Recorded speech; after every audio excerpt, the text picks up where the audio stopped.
మూఢమతి. జీవితంలో నిత్య వస్తువుకి ప్రాధాన్యత ఇవ్వాలి అని తెలియని వ్యక్తిని మూఢమతి అంటారు. మూఢమతి అంటే మతి గందరగోళంగా, అయోమయంలో, భ్రాంతిలో, భ్రమలో ఉంది అని అర్థం. గాడి తప్పిన మనిషి అని అర్థం. తప్పుడు మార్గాన్ని అటువంటి వాళ్ళు లక్ష్యంగా ఎంచుకున్నారు. మోక్షం నా లక్ష్యం అని వాళ్ళు అస్సలు అనరు.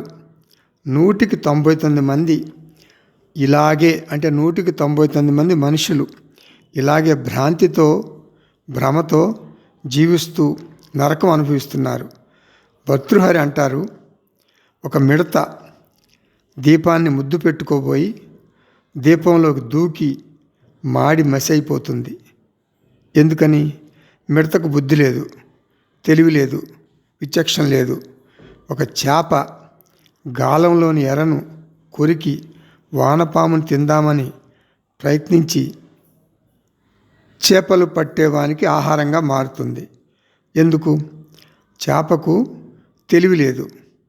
కానీ మనిషికి ఏమైంది?